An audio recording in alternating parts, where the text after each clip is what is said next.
And good morning. It's now 7:04 on this Tuesday, October 26th. It's time to head to Studio B for Coleman and Company. Well, hello everybody, and welcome on a Tuesday morning. Our program each Tuesday at this time is presented by Vanderbilt Wilson County Hospital. When it comes to emergencies, time and expertise matter. Since becoming part of the Vanderbilt health system, Vanderbilt Wilson County Hospital now provides Vanderbilt-level care to every patient that walks through the emergency room doors and beyond. Over the last 2 years, Vanderbilt has invested millions in Wilson County, including more than $1 million to support a new ambulance base and Life Flight ground ambulance located at Vanderbilt Wilson County Hospital. This investment also helps support Wilson County's Emergency Management Agency in hopes of reducing response times for all patients. R. Scott Frankenfield, the Chief of Staff and Director of Emergency Medicine at Vanderbilt Wilson County Hospital, says, "This is a great benefit for Wilson County residents. As a longtime member of this community, it's wonderful to see the Vanderbilt Emergency Department staffed with Vanderbilt physicians providing personalized care. We look forward to serving the community by treating each patient who seeks emergency care with dignity and respect, and by delivering the same high-quality care in Lebanon that you can expect at any Vanderbilt facility. Providing care to more than 130,000 adults and pediatric patients annually, Vanderbilt Department of Emergency Medicine is nationally recognized for its leadership in training and research. Patients can be confident that the emergency department upholds the same standard of care, transitioning patient care responsibilities to Vanderbilt's emergency medicine physicians reflects the hospital's strong commitment to the citizens of Wilson County. It's one more way that Vanderbilt is prepared to respond quickly and professionally to critical and timely needs of Wilson County citizens." And with that, let me introduce Kenny Martin, City Manager for the City of Mount Juliet, who is on the phone with us this morning. And my guest for part one, of course. Kenny, good morning.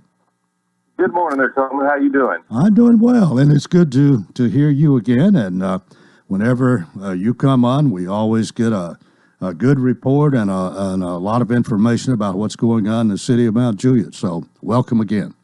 Well, thank you, my friend. I appreciate you having me this morning. You had a meeting last night, I suppose. We did. Yeah, we had a good meeting last night and had a few topics there. Nothing really too heavy lifting. Well, what was some of the what did you do if it wasn't heavy lifting? Yeah, I was calling it heavy lifting if it wasn't anything that's overly serious. One of the things we did as we voted on first reading, there's a little building that sits right behind City Hall that a lot of people have thought for years was city property. It's where the clerk's office used to be behind City Hall, and the city is looking to purchase that for future expansion opportunities for the City Hall building. We've just ran out of space there, as you can imagine, with all the growth, and there's a little parcel behind City Hall. So we voted. I got that before the City Commission last night for consideration. We voted on first reading. They did pass it first reading, so in 2 weeks we'll hear a second reading on that. So excited about that. As everybody knows, Wilson County is growing like crazy, and Mount just no different. Well, that's for sure, and I think y'all have bragging rights now as having more population, more people living in Mount Juliet than live in Lebanon. It does. You know, that's one of those kind of things that fluctuates. And a lot of times, I think the populations are so close, to be honest with you. You know, unfortunately, a lot of times in the census process, not everybody signs up. And so I think that'll probably be short-lived. I mean, Lebanon's just growing like crazy. The exciting thing is that Wilson County in itself is growing. But you're right. Right now, the population is just a little bit higher on those that reported in Mount Juliet. But I'm loving the fact that Wilson County is growing. It's prospering. That we're doing real well, and I hope that everybody else out there is doing real well as well. Well, do you have as many help wanted signs in Mount Juliet as we have in Lebanon? Probably we do, and that is something. You know, it's one of those kind of things. It's been tough for businesses. I deal with businesses every day in the role that I'm in, and that's one of the types of things that I get is that everything from requesting job fairs, or if we can post positions that a lot of our retailers and businesses in our community have, and I know that can be frustrating for them sometimes. For example, the COVID, of course, that's had a big impact on that. But there's a lot of businesses, especially in the retail sectors, restaurants, fast food, that still haven't opened their lobbies. They're still just dealing drive-through only, and a lot of it's not simply because of the COVID or the pandemic. It's just that they can't find enough staff to open up those lobbies. Well, I don't know what we're going to do about it, and I don't understand the situation really, other than apparently people are getting income from somewhere enough that they don't have to work. But again, I don't understand it. Do you?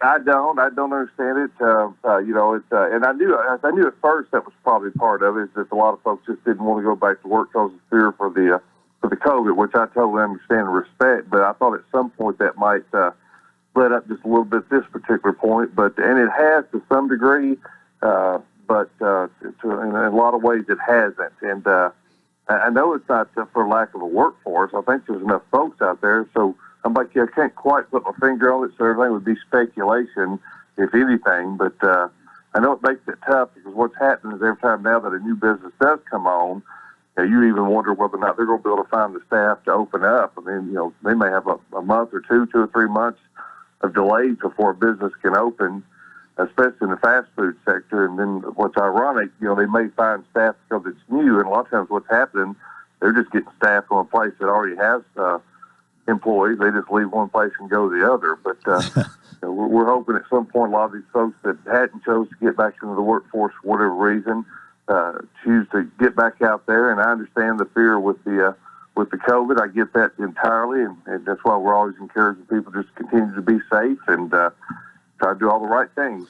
Well, speaking of COVID, I'm wondering how this has affected you in recent times, in the last, I'll say since 1st of July, as far as people coming to work or being out of work for the city. You have a number of people that are on the payroll there. Have most of them been able to come to work? And I just wondered how it's been, or have you had to do a lot of improvising?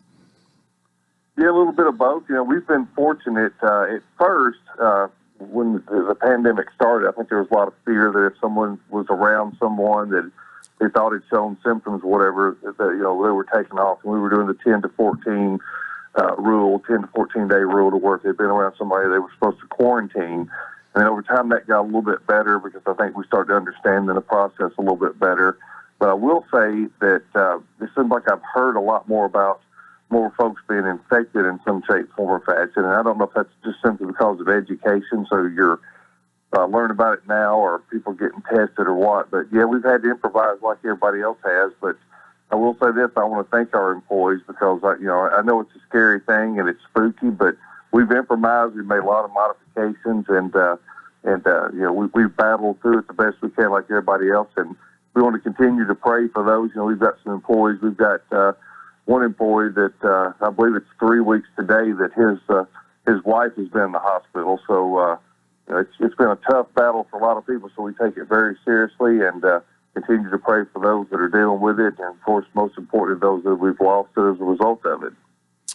Yeah, and one of the things that I've noticed about this, it just seems that it doesn't affect everybody the same way. It's some people, it's about like having a cold, maybe a little worse, but not much. And others, get deathly ill. And of course, we've had some to die from it, of course. So you never know.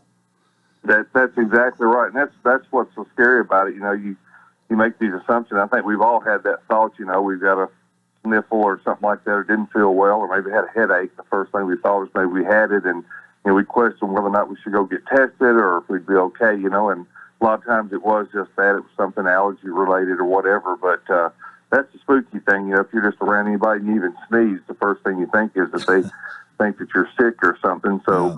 We're all in that boat together. I think we're all trying to look out for one another, with the precautionary measures like, we've got masks and gloves and hand sanitizers, and made modifications to the buildings and spacing requirements, things of that nature. And have tried not to get lackadaisical, because we understand it's out there, something we're still dealing with. But I'll say this, and I think that I'll get an amen from everybody else. I sure can't wait till we've got this thing whooped. Well, I certainly agree. We're about time for a break. Kenny Martin is the city manager for the city of Mount Juliet. He's my guest this morning, and we're going to talk more after this break. You're on Coleman and Company, FM 98.9. And let's see what's happening on the roadways. Want to thank our friends at Absolute Kubota. They have Land Pride quality tractor implements, including cutters, finish mowers, box blades, tillers, and more. 5-year gearbox warranty, extremely durable and well-built. 1506 West Main. Now at traffic, here's Chuck. Good morning. In Wilson County, they're still gathered upon the scene of that crash with injuries. It's going to be on Murfreesboro Road at Bill Francis Road. Traffic's crazy slow right now, trying to get in from Jolton as THP works that accident. They're on 24 eastbound, just past Whites Creek Pike, and it looks like an accident just happened here on 40 westbound, just before Spence Lane. That's backing it up past the airport. Keep that in mind now. Coming in from Wilson County, that's going to start to slow over in Hermitage and Donaldson here in the next few minutes. Gatlinburg Wine Cellar, home of the world-famous cotton candy wine. Log on now, GatlinburgWineCellar.com. I'm Commander Chuck with your on-time traffic. Renewal happens here at Lebanon Center for Rehabilitation and Healing. Lebanon Center for Rehabilitation and Healing has experienced new leadership and a new atmosphere. Same location in the heart of Lebanon, 731 Castle Heights Court on the Castle Heights campus. Lebanon Center for Rehabilitation and Healing is providing 5-star clinical outcomes to short-term and long-term care residents. Call 615-444-4319 for a tour and to experience the new culture. Renewal happens here at Lebanon Center for Rehabilitation and Healing. It's that time of year, warm days and cool nights, and you know what that means. The Mill at Christmas, Friday, November 5th and Saturday, November 6th. Don't miss the ultimate shopping experience with vendors galore at the historic Mill at Lebanon. The Mill at Christmas, Friday, November 5th, VIP Sip and Shop, and Saturday, November 6th, Family Fun Day. Santa arrives at noon. For more information, visit us on Facebook, The Mill at Christmas. Hi, this is Rick Wittrig. Do you have projects that need painting? Well, why paint when the Powder Coat Art Company will beautifully powder coat your project with a tough, durable, baked-on finish? We have options for commercial, residential, automotive, off-road, and motorcycle parts. See us on Facebook or Instagram, or for a quote, go online at powdercoatart.com or come see us at 1746 Sparta Pike in Lebanon. At Vanderbilt Wilson County Hospital, world-class care is a heartbeat away. In fact, we offer the same world-class attention Middle Tennessee has come to rely on from a Vanderbilt Health hospital. Supported by over 200 specialties, an expanded emergency department staffed with Vanderbilt Health physicians 24/7, and greater investments in life-saving technologies and care. It's just one more way we're making healthcare personal.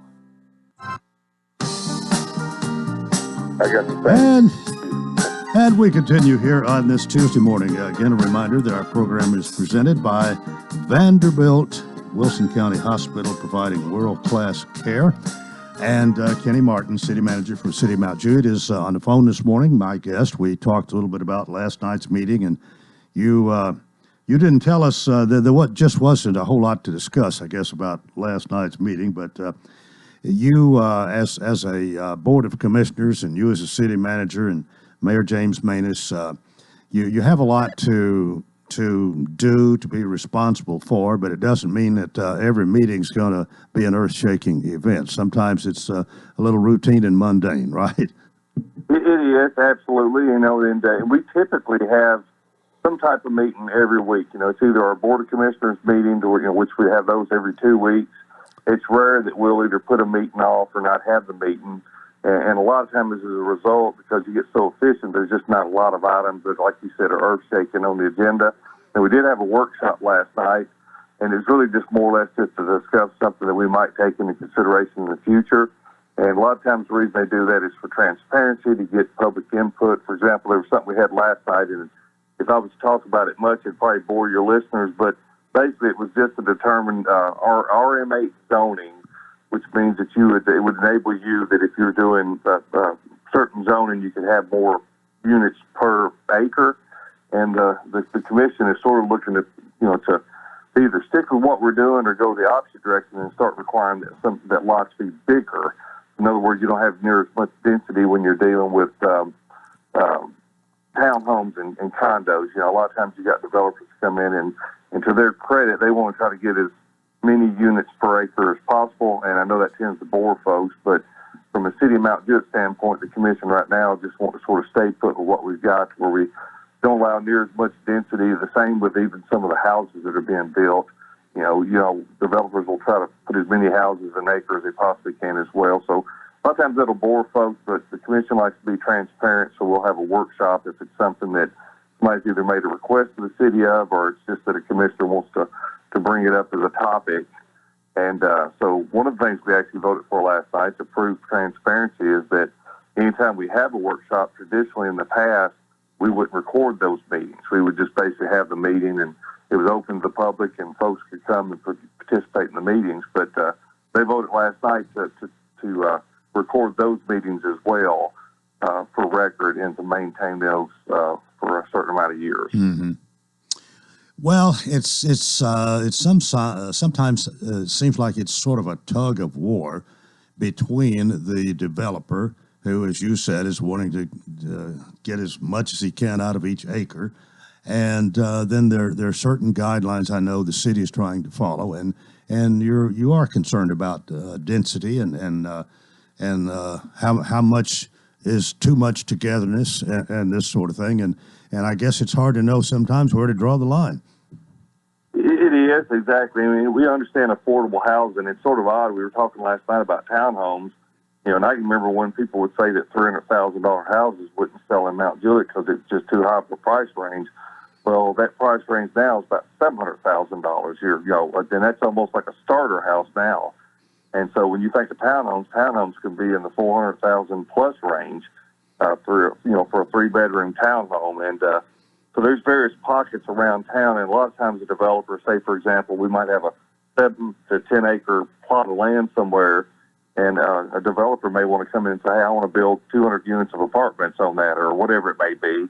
And the same with townhomes. Well, the problem with that is that a lot of times, not that we don't think that folks that live in townhomes or apartments can coexist with neighborhoods, but we've got all these series of pieces of property throughout the city, and you just have to ask yourself, is that a good fit? Is it a good fit to take an established neighborhood and then allow someone to come in and either put townhomes or apartments in there? And so a lot of times, the residents, I feel like that'll impact their property in a negative way, or just isn't a good fit. So it sounds easy just to say, hey, great, it'd be great to have all these full townhome and apartment complexes plopped around the city, but you have to really look at whether or not it's a good fit or a natural fit, and a lot of times it's just not. So sounds easy, but it's something that you really have to put a lot of consideration into, is how you may be impacting somebody's neighborhood. It may be great for the city to have a developer come in and make room for more people to live here, but you have to really look at to make sure it's something that works.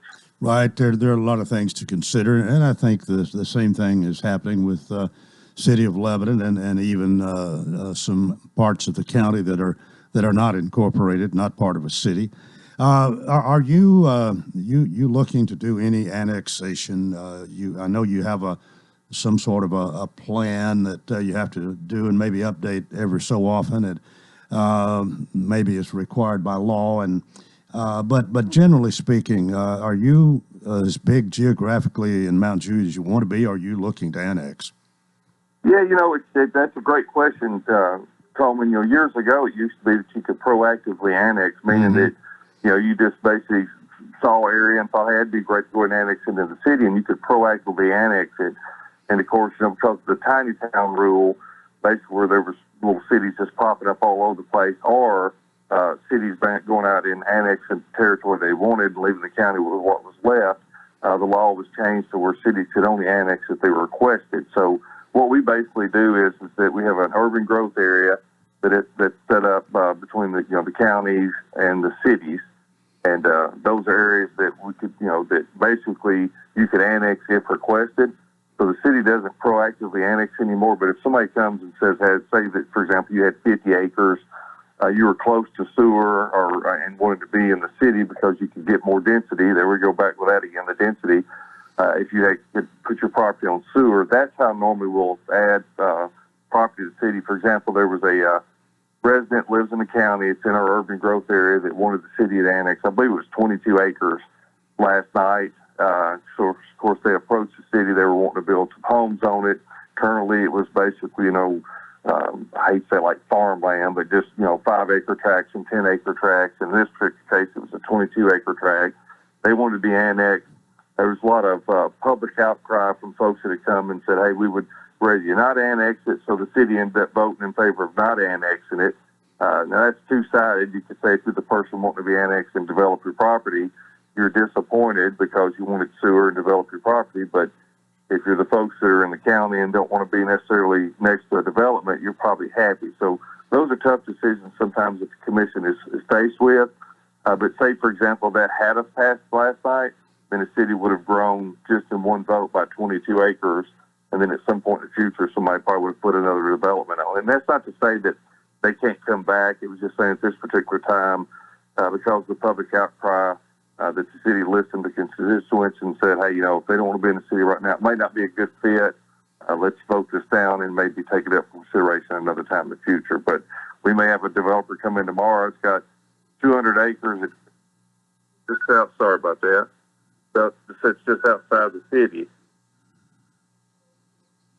Okay. I'm wondering, switch gears a little bit here. If you give us an update on the I-40 bridge work that's going on. Yeah, that's going really well. As a matter of fact, they just unveiled it last week, and a lot of folks have asked about that bridge and said, hey, why didn't they do this or why didn't they do that? I think somebody said something about a slip ramp or some type of thing that took you from Providence, across 40 to where you didn't have to go back out into traffic, sort of like what you have if you're going eastbound and get off of Mount Juliet. Mm-hmm. But a lot of that, and all of it, as a matter of fact, is really up to the Federal Highway Administration in the state of Tennessee. And we have a great relationship with them, so we're not always able to, there's a lot of good ideas that come from the citizens out there, but unfortunately, just like annexations and things of that nature, there's lots of rules that we've got to follow that we have to go with what they'll approve. I'll give you a quick example, and then I'll talk about the bridge. There's a school zone on Mount Juliet Road that used to be Mount Juliet High School. It's a middle school now, but many years ago, it didn't have a school crossing light. So in other words, if you were going through that school zone, you just had to know that it was a school zone. There was no light. So the city applied to put a light in, and the state mandates what type of lights you can put in. So we put in solar lights on each side of the roadway because that's what the state was willing to support at the time.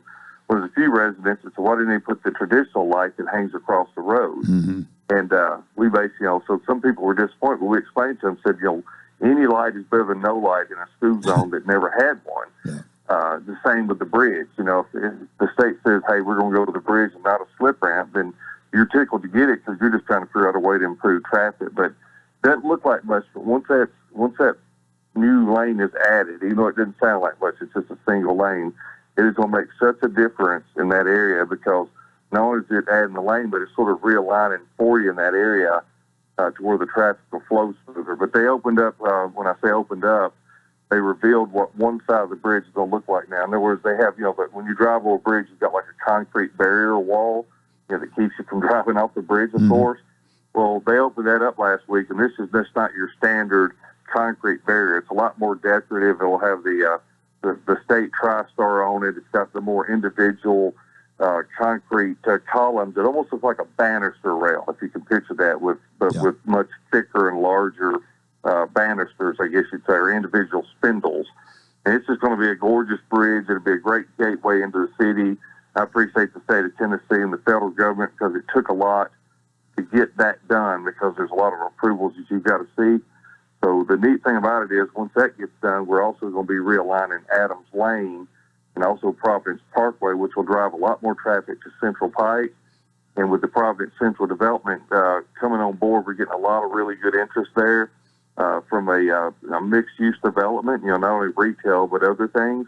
Is that we feel like since the Central Pike interchange is already approved, the more interest that we get in that area, the more likely it is that project could be expedited as well. So just excited to be doing these roadway improvements. I think between city road projects, we're looking at trying to do about $140 million worth of just city projects, and then the combination of stuff with the state is about $180 million. And, of course, none of that will be done in 1 year. That'll be done over a period of time, but it shows you the level desire, not only from an elected body standpoint, but from the staff level and working with our citizens. So we understand that traffic is an issue. I think any community or any county that's prospering is going to have traffic issues. Yep. Unfortunate, that's just sort of one of those things that goes with living in a place that the secret's out. Wilson County is a desired place to live, and there's people moving here every day. As you know, Coleman, you meet new folks from not only all over the country, but literally all over the world. I mean, Wilson County is a true melting pot. All right. Well, it is good to hear your voice. Good to get a report this morning, and our time has come to an end. But Kenny Martin, City Manager, Mount Juliet, thank you so much. We appreciate it, and we'll talk to you next time, whenever that is. You too, Coleman. Thank you. All right. Well, that is part one of Coleman & Company. It is presented by Vanderbilt Wilson County Hospital, offering world-class care. We'll take a break here. Part two coming up. So stay with us here on FM 98.9. And let's see what's happening on the roadways. Want to thank our friends at Bates Ford. And they've got the lifetime brake pad guarantee. With the purchase of a brake service, replacement brake pads will be provided at no cost for as long as the customer owns the vehicle. Bates Ford, 1673 West Main. Now at traffic, here's Chuck. Good morning, T-Dot's trying to move this crash in a terrible spot. It's 40 westbound here at Spence Lane, and there's just so much traffic here trying to get past the airport on 40 westbound. Here passing Donaldson Pike, the cause of this accident. Still left of the line coming in from the Jolton area on that earlier wreck on 24 eastbound, just past Whites Creek Pike, and traffic still tied up over in Wilson County from that crash at the intersection of Murfreesboro Road and Bill Francis. Hey, Gatlinburg Wine Cellar, home of the world-famous cotton candy wine. Log on today, GatlinburgWineCellar.com. I'm Commander Chuck with your on-time traffic. Hi, everybody. I'm Tommy Bryan. Join me, Bob Lee, Terry Stafford, and Joe Gardner as we bring you Lebanon High football live every Friday night right here on WANT and WCOR throughout this 2021 season. The Blue Devils close out the regular season in McMinnville at Warren County Friday, October 29. Don't forget Blue Devil football on WANT WCOR Lebanon. Hey, TP. Yeah, JB? You ready? For Friday Night Lights, you better believe it. Join us on the Fakes and Hooker Scoreboard Show every Friday night after the Lebanon High football game. We'll have all the scores for you and even post-game interviews with all of your Wilson County coaches. Thank you to our sponsors, Designers Carpet, Fakes and Hooker, Lebanon Appliance, Palometto's Insurance, Sammy B's Restaurant, and Kenny Salas and the hometown team with Keller Williams Realty. It's the Fakes and Hooker Scoreboard Show with John Boyce and Trenton Perry, right here on WANT 98.9 FM. It's going to be a nice fall day out there today. Highs will top out in the mid-60s with a mix of sun and clouds. On Wednesday, we'll start out dry, but scattered showers will move in by Wednesday night. This weather forecast is brought to you by Walker Auction and Realty, professional auction and real estate services. Get top dollar for your home, land, or personal property. Log on to MikeWalkerAuctions.com. They know auctions. That's Look at Your Forecast. I'm meteorologist T.J. Scott. Coleman & Company, welcome to part two. Here on this Tuesday morning, we welcome Sean Dozier to talk about Hearthside Senior Living. Good morning. Good morning, Coleman. And the first thing I'm going to do, go ahead. I was telling you a story here. There was a package left for me over there, had my name on it, and inside was this little creation by Betty Kelly. It had the Vanderbilt cloth that she had made my mask out of, this same thing, but it's a fall thing, and I thought, well, I'll leave it at the station, but take it home and show Helen. Soon as Helen saw it, no, we got to. She put it. It's right in the living room on the table there for. Well, everybody. That's very nice of Betty Kelly. So I just want to thank Betty Kelly for. Well, that. she's great. She's been at Hearthside a long time. Knows a lot of people. Knows a lot of families, and I didn't know she did that. So that was very nice of her. She gives you more gifts than she does me, and I'm her boss.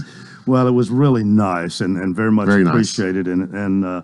And if Helen likes it, it probably means even Listen, more. if Helen likes it, she can keep it. Okay. And let me say, you're looking great. You're looking better, and you sound better. And well, good. I think you're almost back to 100%. You sound good. So I feel fine. I do.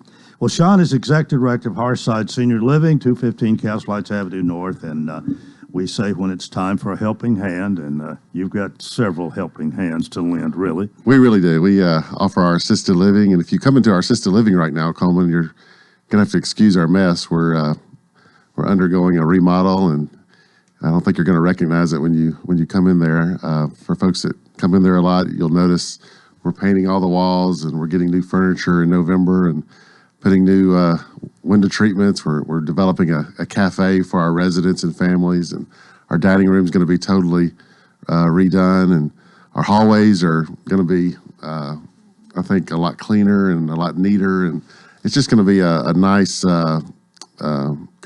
addition to what we've done over all these years. Well, I guess some planning and thought went into this. You didn't just start it overnight. That's right.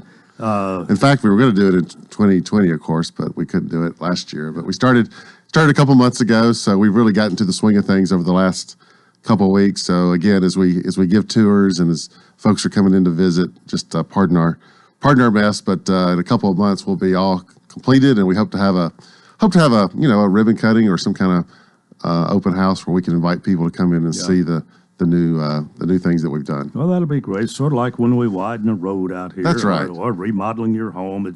There's some growing pains associated with it, but you look down the road and think of the finished product, and you endure till then. Well, the families are going to enjoy it. The residents are going to enjoy it. The staff is going to really, I think they really appreciate what we're doing. So I'm excited about it. We're in fact, we sold another room yesterday. We had a resident move in yesterday, and then we had another tour late last night that I gave, and she said, I want to move into that room. It's a nice corner room on our E-Hall, so I'm excited about her moving in. So folks are starting to get back out touring now, and in fact, this lady yesterday just showed up about 4:30 or 5 o'clock, and I like to tell people, sometimes it's better just to show up and kind of see what's going on. So that was during the middle of dinner time, so people got to see exactly what was going on, and they really liked the atmosphere, the culture that we have, and she said, I want that room. So we're starting to fill back up now, so if you're interested, we'd love to have you stop by and take a tour, or you can go on our website, hearthsideliving.org, or you can call ahead if you want to. Our assisted living is doing quite well. Well, it's still a few rooms left. Yeah, we got a couple small rooms, a couple small apartments available. But you're filling up. We're filling up very quickly, and we like to say we have a great price, great service, great customer service, and I don't think you would pretty much just one bottom line. Write one check. You don't have to write 2 or 3 different checks for different things. So I think people appreciate that. Yeah. Well, over in the retirement community, of course, it's full, and you have a waiting list. We do. We have a waiting list for the retirement community. We keep adding to it. I keep telling people, it may be, it could be several years before before one becomes open, but people still want to be on that list. They're 2 and 3 bedroom homes. This week, we're taking a group of them to Bell Buckle. And I've lived here all my life in Middle Tennessee. I've been to every nook and cranny in Middle Tennessee, but I've never been to Bell Buckle. So I'm looking forward to going down there, taking a group down there, and we're going to eat and enjoy the square. And then we're just continuing to do a lot of things down there in that community. We have a clubhouse where folks can. Of course, it's free to them. Well, if you're part of it, if you're part of that community down there, you can have the clubhouse to have family get-togethers. Of course, the calendar's filling up now with families, family for Christmas and Thanksgiving. So they really enjoy the clubhouse, and it's just a wonderful, tight-knit community down there that I really enjoy being a part of.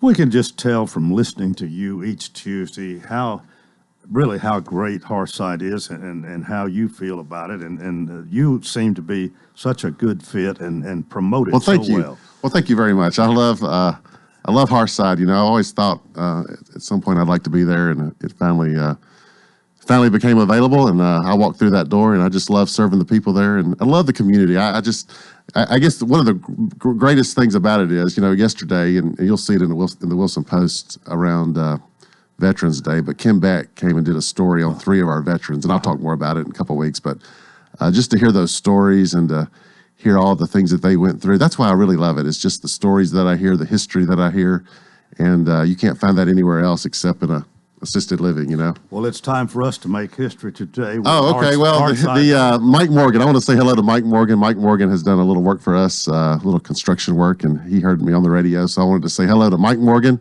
Hearth said hello today. History's made. Mike Morgan got the Hearth said hello.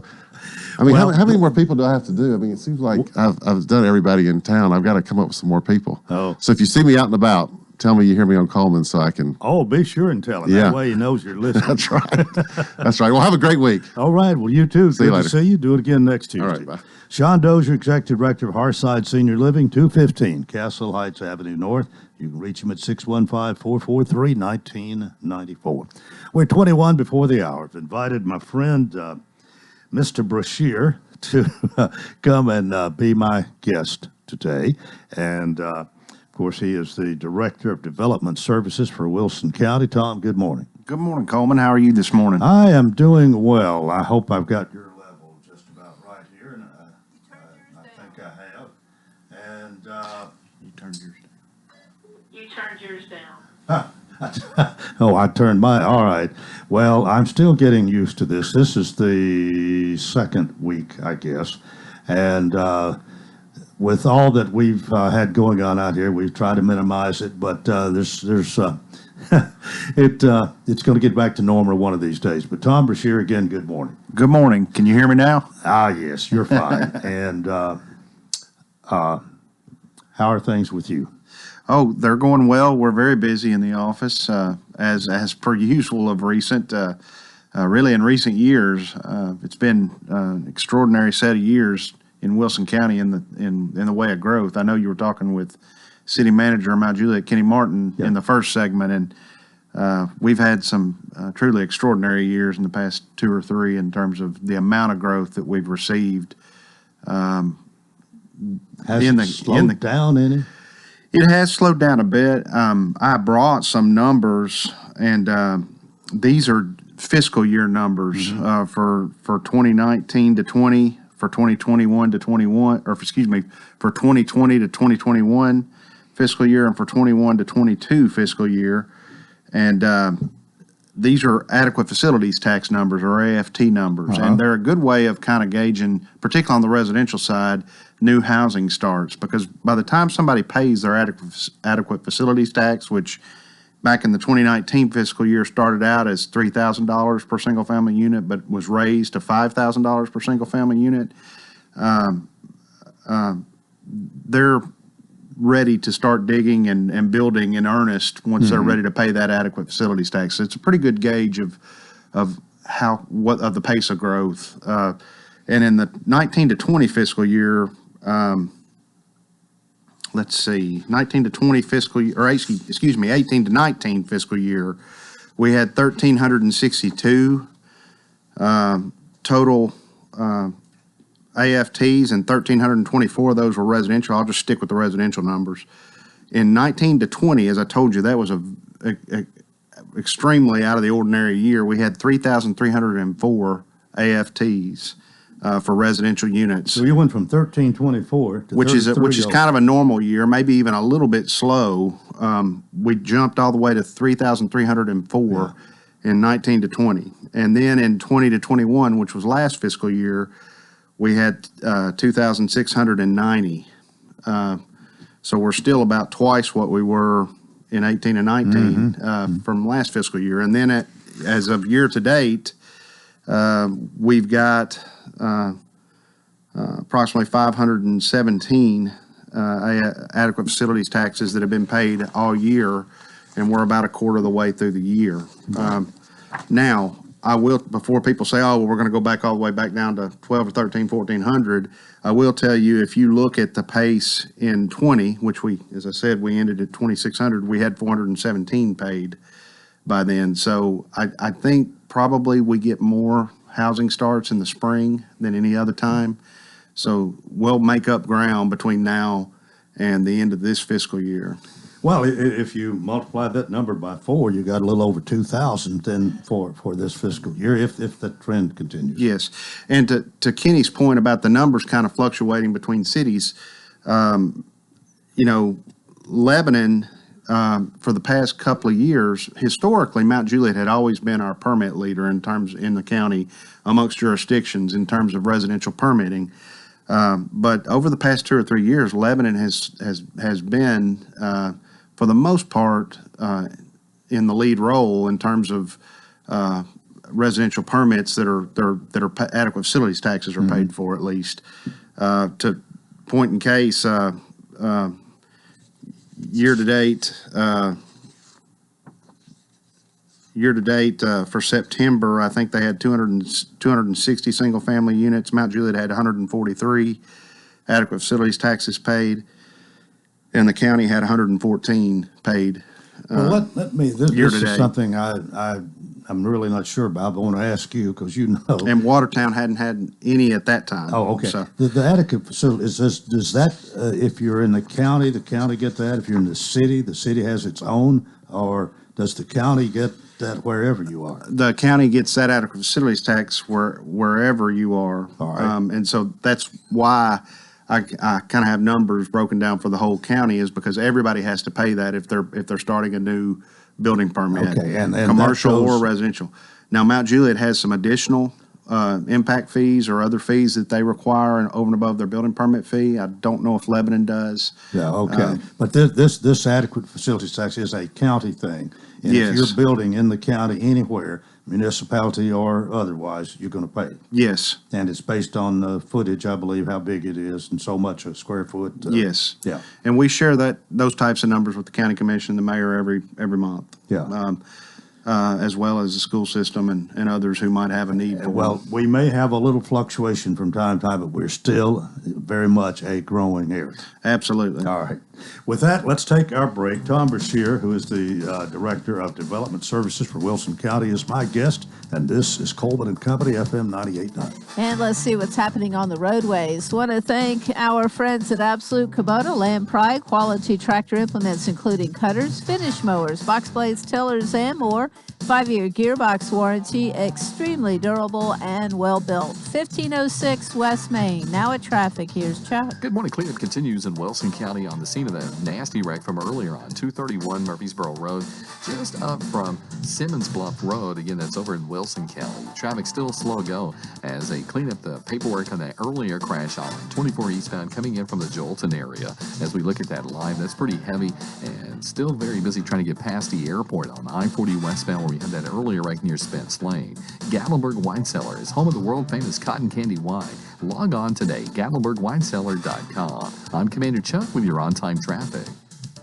Welcome to Hearthside Senior Living, Lebanon's unique senior living community designed for seniors to age in place, all within a safe, comfortable, and Christian environment. Beautiful retirement homes designed for an independent lifestyle with maintenance-free living. Hearthside Senior Living also continues the excellent tradition of assisted living for those seniors who need additional services. Hearthside Senior Living, an independent retirement community and assisted living community, all on one campus in the heart of Lebanon. Call 615-443-1994 for a tour.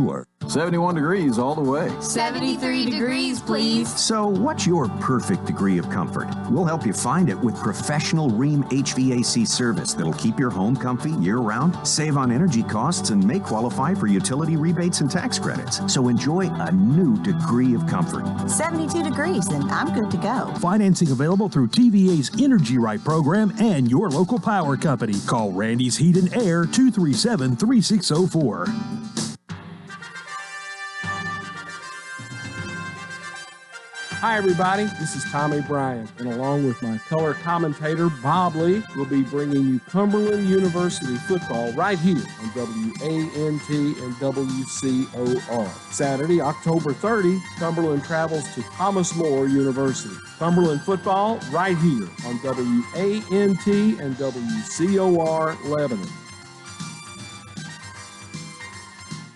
A loaded offense. Tannehill with the finger roll. Arthur, Juan Brown carrying them. A 2,000-yard king. Derrick Henry to Peter. And now, Julio Jones. Touchdown, Titans. Brought to you by Fakes & Hooker, Bakes Ford, Steve Mall Plumbing, The Jewelers, and the City of Lebanon Gas and Tennessee 811. Call before you dig. This is Wilson County's home for real country music and the Tennessee Titans. Real Country 98.9.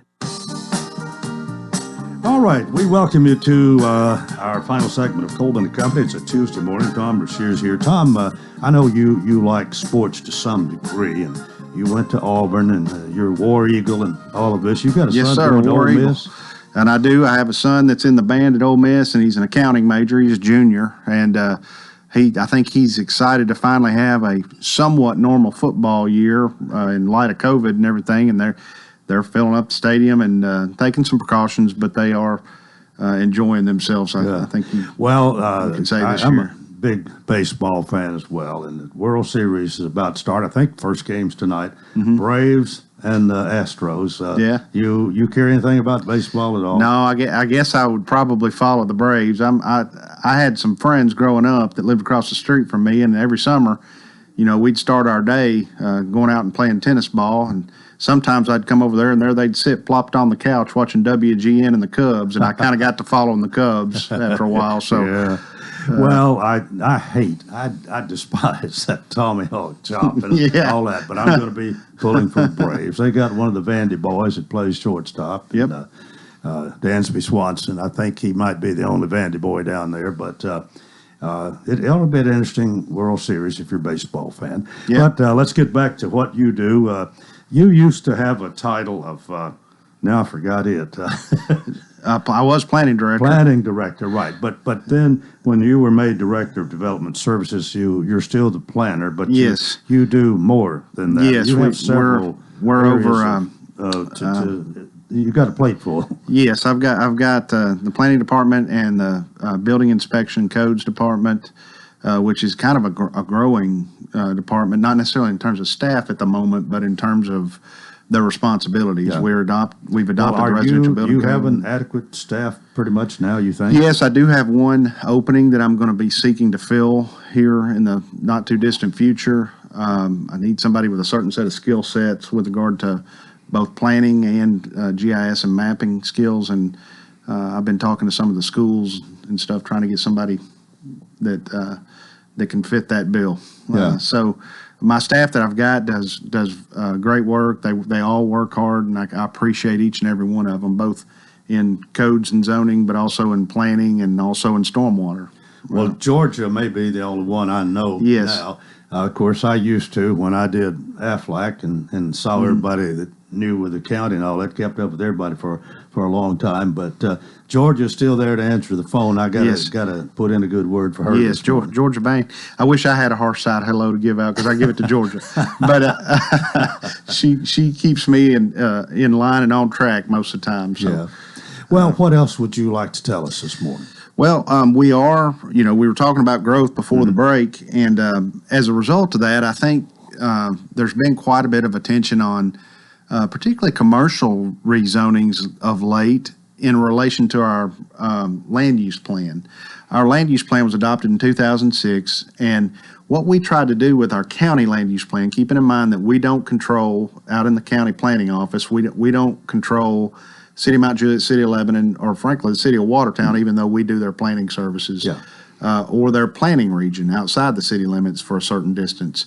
But we do control land use elsewhere. Now, why that's important, in addition to trying to preserve the quality of life for our residences, we're also kind of tasked with the responsibility of trying to make sure that we make the best use of opportunities that the county has in terms of sales tax production. And why that's important is any commercial production that's in the cities is great, but the county school system, for instance, may only get 50% of that revenue, whereas if you have a retail commercial establishment out in the county, that money goes 100% into the general fund or other funds of the county and can be used I guess more effectively because it's 100% money instead of being split between different jurisdictions. So we do have some opportunities out in the county. Don't want to take anything away from what Kenny and what Mayor Bell and Paul Corder and Sarah Hassan are doing in the cities. That's certainly a benefit to Wilson County. But we need to recognize we have some retail and commercial and jobs producing opportunities out in the county. Case in point might be down the Couchville Pike corridor, Stewart's Ferry Pike corridor, 840 corridor is what I'm trying to say. It's outside of the city limits and outside the planning region. So we've tried to draft our land use plan in 2006 to acknowledge some of that was already in progress, but also to establish where do we have good other opportunities. And we tried to make an informed decision about where those types of things did. And we use things like International Council of Shopping Centers data that say things like for a 2,000 to 5,000 square foot corner store, you've got about a half mile to a 1 mile trade area, and you need about 1,000 households. For a convenience commercial center, you need 10 to 20,000 square foot of development. You need a 1 mile trade area and about 2,500 households in that trade area. And then you go on up all the way to a neighborhood center, 100,000, 150,000 square foot. You need a 3 to 5 mile trade area and 5,000 households in that trade area. And then what we did is we looked at the places that we'd sort of selected out that looked like it had the best infrastructure in the county, determined what kind of household numbers they had within those different trade areas, and tried to establish what we might shoot for in those areas. And that's all well and good. Now, keep in mind that you also have to consider we want to preserve quality of life for people, and we also want to preserve some of our agricultural heritage. There are certain corridors, maybe the Canesville Pike corridor and Noreen area, maybe Tucker's Crossroads in certain respects. There are certainly some agricultural operations that are still very much intact, and we don't want to do anything to turn over their apple cart, so to speak. We want to make sure that they're able to continue doing what they do for the county. But that being said, we're experiencing an extreme amount of growth at the same time, so it's a balancing act. You get into some areas of controversy at times. Oh, absolutely. and it's one of these things where you can't please everybody. Yes. And sometimes there are decisions I think that you yourself pretty much make. Am I not? Well, I won't say that I am not the decision maker. I'm an advisor to the appointed bodies of the Planning Commission, the Board of Zoning Appeals, the Sewer Access Committee of the county. I'm an advisor. I'm actually a voting member, so I probably am a decision maker on the Sewer Access Committee. I am an actual voting member, but I also serve in the role of an advisor to that committee. But the Planning Commission and the Board of Zoning Appeals, I'm an advisor to, and I'm also an advisor to the elected officials in the form of the County Commission and the mayor. So I would say I'm more like an umpire. I take my best shot at a call, and I can be overruled from the booth. So I got it. That might be more like a referee in college football. But at the same time, I mean, you are in a position to know the law, to know the ramifications pretty much, and hopefully to offer good advice. Yes, sir, I try. But again, some of these are tough decisions, aren't they? Absolutely. When you've got someone's property that they feel is